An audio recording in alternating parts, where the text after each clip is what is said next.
horaantii 2019 waxaa dunida ka dilaacay caabuqa COVID-19 oo dhibaato badan gaarsiiyay dunida gaar ahaan dalalka saboolka ah ee aan haysan kaabayaasha caafimaad. dalkeenu uma diyaarsaneen xaaladii adkeyd oo xanuunkaasi la yimid. hay'adda Hormuud Salaam Foundation waxa ay kaalin weyn ka qaadatay dadaaladii ay dawladda Soomaaliya ugu jirtay sidii looga hortagi lahaa cudurka. Hormuud oo mar walba na garab taagan saad la socotaan magaalada madaxdan aan joogno cudurka markuu dilaacay waxaa kaliya jiray isbitaal Martiini oo ah isbitaalka lagu daaweynayo. waxaa lagu talagalay in haddii uu bato cudurka la helo meel kale la geeyo. meeshaas loo dooray waxay tahay isbitaalka Banaadir. isbitaalka Banaadir 4 qayb oo kamid ah waxaa dhistay oo yacni dib u habeyn fiican ku sameysay shirkadda Hormuud waxay kaloo ka qaadatay gurmadka degdega ah oo ambulance. dib u dhiska 4 qaybood ee isbitaalka Banaadir oo qaadi kara 212 sariir oo loogu talagalay in lagula tacaalo bukaanada caabuqa COVID-19.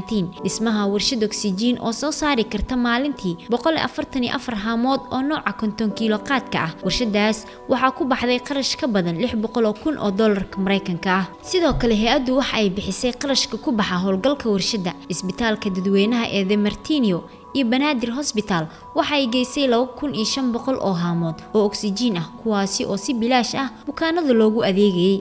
waxaan abuurnay shortcut loo yaqaan 449 ay dadka wacayeen markaas oo si bilaash ah dadka ku soo wacayeen.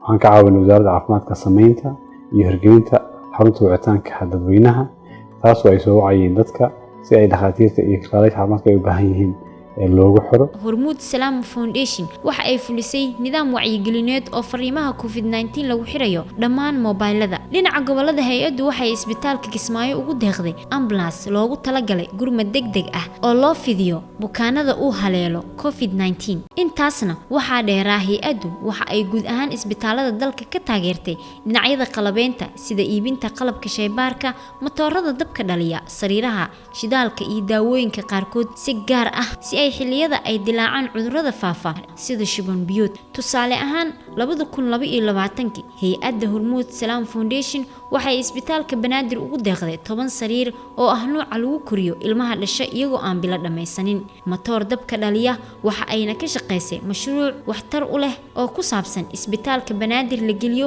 nidaamka xarunta dhexe ee oksijiinta. waxaa jira dhowr xarumood oo hay'adda Hormuud Salaam Foundation ugu talagashay xanaanada hooyada iyo dhallaanka kuwaasi oo lagu hirgeliyay xeryaha dadka barakacayaasha ah kuwaas oo Hormuud Salaam Foundation ka caawiso dhinaca shidaalka, daawada iyo mushaarka shaqaalaha.